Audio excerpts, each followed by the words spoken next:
नमस्कार, स्वागत है आप सभी का। आप देख रहे हैं हरियाणा भारत। आपके साथ मैं हूं पंकज रौतेला। खबरों का रुख करें उससे पहले नजर सुर्खियों पर। हरियाणा में घने कोहरे के साथ हुई नए साल की शुरुआत। इस साल में न्यूनतम तापमान -1.2 डिग्री सेल्सियस किया गया दर्ज। 5 जनवरी तक हल्की बूंदाबांदी के आसार। किसानों के आंदोलन का आज 38वां दिन। अब तक सिर्फ 2 बिंदुओं पर ही बन पाई सहमति। 4 जनवरी को होगी किसान और सरकार के बीच अगले दौर की वार्ता। नए साल को लेकर सरकार का प्रदेशवासियों को बड़ा तोहफा। इस साल सरकार का फोकस किसान और आम जन पर। मुख्यमंत्री मनोहर लाल ने पेश किया 2021 का विजन प्लान।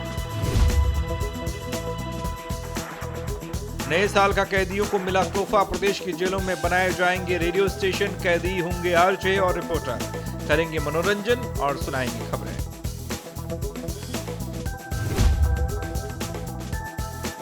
और फरीदाबाद में नए साल के आगाज के बाद लौटी परिवार की खुशी। 5 साल पहले खोई बच्ची को स्टेट क्राइम ने परिवार को सौंपा। परिवार में खुशी का माहौल। हरियाणा में घने कोहरे के साथ नए साल की शुरुआत हो चुकी है। पानीपत में शुक्रवार सुबह ही घना कोहरा देखने को मिला और उसके बाद आज पारा और लुढ़क गया। सुबह से ही विजिबिलिटी करीब 10 मीटर रही। शीतलहरों के रुकने से न्यूनतम तापमान में 3 डिग्री सेल्सियस की बढ़ोतरी हुई है। मौसम वैज्ञानिकों की माने तो आज रात से 5 जनवरी तक हल्की बूंदाबांदी के आसार हैं और आने वाले दिनों में लोगों को कड़ाके की सर्दी से राहत मिलने की उम्मीद भी। दिल्ली की सीमा पर बैठे देश भर के किसानों के आंदोलन को तकरीबन 37 दिन पूरे हो चुके हैं और आज से आंदोलन अपने 38वें दिन में एंट्री कर चुका है। इस आंदोलन में सबसे ज़्यादा पंजाब और हरियाणा के किसान शामिल हैं। किसानों ने कृषि कानून के विरोध में अपने नए साल की शुरुआत भी दिल्ली सीमाओं पर ही की। इस बीच हरियाणा के मुख्यमंत्री मनोहर लाल खट्टर ने नए साल में सरकार द्वारा इस समस्या के हल की आशा की है। केंद्र सरकार को भी इस नाते से जो रास्ता निकालने के लिए एक वातावरण अच्छा बना है, माहौल ठीक बना है, तो उसमें कुछ बातें कल की बातचीत में, वार्ता में मान ली गई हैं और कुछ आगे 4 जनवरी को फिर से एक जो मीटिंग होने जा रही है, तो शेष विषयों पर भी कोई ना कोई अंडरस्टैंडिंग बनेगी। ऐसा मुझे लगता है कि जल्दी खत्म होगा। इस ठंड के समय में एक सकारात्मक दिशा में काम आगे बढ़े ताकि किसान जो परेशान हो रहे हैं, खास करके उसमें बुजुर्ग जो किसान हैं, उनको तकलीफ ज्यादा ना उठानी पड़े। कृषि कानून को जहां एक ओर सरकार किसानों के पक्ष में बता रही है, तो वहीं दूसरी ओर किसान अपनी मांगों पर अड़े हैं। किसानों का कहना है कि ये कृषि कानून किसानों के लिए अभिशाप हैं और जब तक कानून वापस नहीं होता यह आंदोलन चलता रहेगा।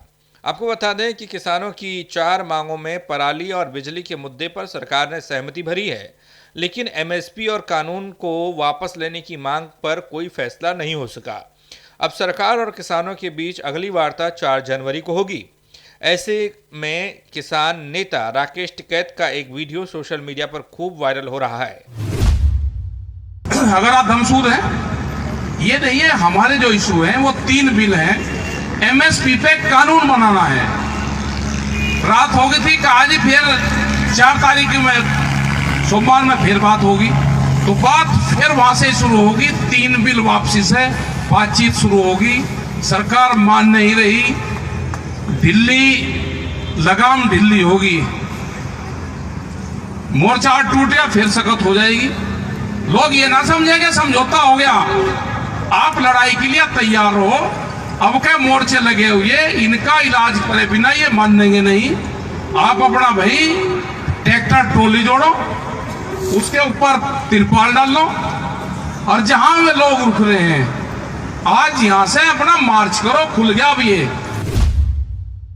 नई उमंगों के साथ नए साल 2021 की शुरुआत हो चुकी है और इस नए साल को लेकर हरियाणा सरकार ने भी अपने प्रदेशवासियों के लिए जीवन को सुगम बनाने के लिए योजना बनाई है। सरकार ने तय किया है कि इस साल फोकस किसान और आमजन पर रहेगा।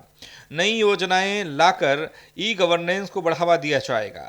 वहीं कम आय वर्ग के 1 लाख लोगों को दक्ष बनाकर रोजगार, स्वरोजगार के जरिए आर्थिक तौर पर मजबूत करने का काम भी होगा। तो हम जो सबसे अंतिम इनकम के हिसाब से 1 लाख परिवार होंगे, उसमें किसान, मजदूर, छोटा दुकानदार, कोई भी होगा, बेरोजगार होगा, 1 लाख परिवार 31 मार्च के बाद उनको सिलेक्ट करके जो भी जिलानुसार जितनी संख्या बनेगी, जो सबसे नीचे रह जाएंगे फैमिली इनकम वाइज, उन सब की इनकम बढ़ाने का विशेष अभियान चलाएंगे। उसमें उनके रोजगार के लिए ट्रेनिंग देनी पड़ेगी, उनको कहीं ना कहीं से आर्थिक यानी अर्थव्यवस्था यानी उनकी सहायता, निवेश के नाते पैसे की लोन की आवश्यकता होगी वो कराएंगे, उनको कहीं प्राइवेट इंडस्ट्री के अंदर जॉब मिले उसका भी करेंगे।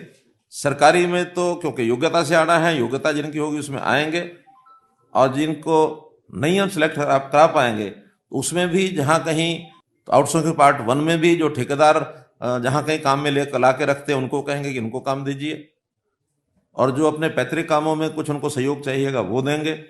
यानी कुल मिलाकर के स्किलिंग से लेकर के रोजगार और फिर कहीं नौकरी, इन सब के लिए सबसे लो इनकम ग्रुप का 1 लाख परिवार, उसको हम ये मान के चलें कि अगर आज उसकी इनकम कहीं साल में 50,000 रुपया साल की होगी तो उसको 1 लाख रुपया साल की कम से कम होने की निश्चित गारंटी हम देंगे।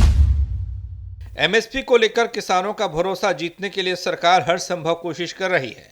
इसी बीच मुख्यमंत्री मनोहर लाल खट्टर ने एक बार फिर कहा कि अगर राज्य में एमएसपी की व्यवस्था खत्म होती तो वो राजनीति छोड़ देंगे।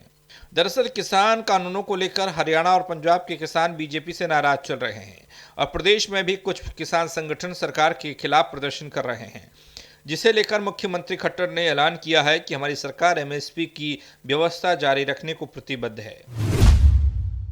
सरकारी में तो क्योंकि योग्यता से आना है, योग्यता जिनकी होगी उसमें आएंगे, और जिनको नहीं हम सिलेक्ट करा पाएंगे उसमें भी जहां कहीं तो आउटसोर्सिंग पार्ट 1 में भी जो ठेकेदार जहां कहीं काम में ला के रखते हैं उनको कहेंगे कि इनको काम दीजिए, और जो अपने पैतृक कामों में कुछ उनको सहयोग चाहिएगा वो देंगे। यानी कुल मिलाकर के स्किलिंग से लेकर के रोजगार और फिर कहीं नौकरी, इन सब के लिए सबसे लो इनकम ग्रुप का 1 लाख परिवार, उसको हम ये मान के चलें कि अगर आज उसकी इनकम कहीं साल में 50,000 रुपया साल की होगी तो उसको 1 लाख रुपया साल की कम से कम होने की निश्चित गारंटी हम देंगे। हरियाणा सरकार ने किसानों के आय दोगुना करने को लेकर तैयारी शुरू की है। प्रदेश सरकार ने तय किया है कि अब किसानों को अंजीर की खेती के लिए ट्रेनिंग दी जाएगी और सभी जरूरी प्रबंध किए जाएंगे। इसके लिए बागवानी विभाग को संभावनाएं तलाशने और इसके लिए स्टडी करने के निर्देश दिए गए हैं। सरकार का मानना है कि दक्षिण हरियाणा में अंजीर की खेती की काफी संभावनाएं हैं, जिसके द्वारा किसानों की आय में इजाफा हो सकता है। साल 2020 का आखिरी दिन फरीदाबाद में रहने वाले एक परिवार के लिए बेहद खुशियां लेकर आया। तस्वीरें फरीदाबाद के चाइल्ड हेल्पलाइन कार्यालय की हैं, जहां पर चाइल्ड हेल्पलाइन और स्टेट क्राइम टीम ने अपने घर से 4.5 साल पहले लापता हुई बच्ची को उसके परिवार से मिलवाया। परिवार ने बच्ची के मिलने की उम्मीद खो दी थी, लेकिन ये नया साल इस परिवार के लिए काफ़ी खुशियां लेकर आया है। बच्ची को फिर से पाकर परिवार के लोग बेहद खुश नजर आ रहे हैं। बच्चा तो ऐसे निकल के कंचकन में निकल गए जी। हाँ, तो ये ढूंढ ढाड़ करी हमने, सेक्रेटरी रिपोर्ट, थाने, पुलिस चौक कर गए हमने, कोई सुनवाई नहीं ले रहा है। कहाँ रहती थी बच्ची और कब निकली घर से वो? ये कम निकले, कम 5 साल भी ज़्यादा निकले। 5 साल हो चुके बच्ची को। हाँ। अब बच्ची आपको मिली है तो अब आपको मिली है। तो किसकी मदद से मिली आपको? कहाँ बच्ची क्या कर रही थी?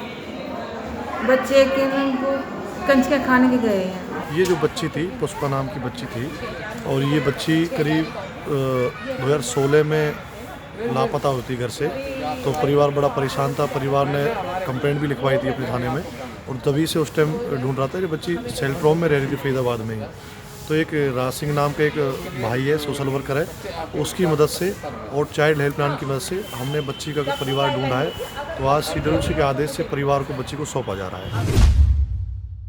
नए साल के साथ प्रदेश की जेलों में बंद कैदियों को हरियाणा सरकार की ओर से एक बड़ा तोहफा मिला। दरअसल अब हरियाणा की जेलों में रेडियो स्टेशन बनाए जाएंगे, और इस खबर में खास ये है कि जेल के कैदी ही इन रेडियो स्टेशन को चलाएंगे। कैदी ही रेडियो जॉकी होंगे और वो ही पत्रकार बनेंगे। ये ऐतिहासिक कदम तिनका फाउंडेशन की ओर से उठाया जा रहा है, और प्रदेश पुलिस विभाग भी इस मुहिम में साथ दे रहा है। इन जेल रेडियो को TJR यानी तिनका जेल रेडियो नाम दिया जाएगा। इसकी शुरुआत अंबाला, पानीपत और फरीदाबाद जेलों से हो रही है। प्रदेश में मुश्किलें खत्म होने का नाम नहीं ले रही हैं। खबर बल्लभगढ़ के गांव मचगर से है, जहां गांव को नगर निगम में शामिल किए जाने के विरोध में गांव के लोगों ने पंचायत की। ग्रामवासियों का कहना है कि उन्हें अपने गांव को नगर निगम में शामिल नहीं करवाना है, क्योंकि जो गांव पहले नगर निगम में हुए हैं शामिल, वो नर्क बन चुके हैं। अब वो इस संबंध में विधायक और मंत्री के साथ अपना विरोध दर्ज कराएंगे। आज हमारे गांव मचगर में जो पंचायत का आयोजन किया जा रहा है, ये गांव के जो अभी नगर निगम में लेने के लिए जो प्रयासरत है, उसके विरोध में ये पंचायत की गई है। हमारा गांव नगर निगम में नहीं जाना चाहता, क्यों हमारा गांव पंचायत में ठीक है, तो क्योंकि फरीदाबाद निगम की हालत पहले ही फाइनेंशियली तौर पे बहुत नाजुक स्थिति में है और तरह तरह के लॉट वगैरह बेचकर ही नगर निगम अपना गुजारा कर रहा है। हमारे गांव की पंचायत के पास अपना पैसा फंड है और हमारे गांव का विकास ग्राम पंचायत मचगर अपने निवासियों के सहयोग से अच्छी तरह से कर रही है। हरियाणा भारत में फिलहाल इतना ही। बाकी खबरों के लिए आप बने रहिए हरियाणा भारत के साथ।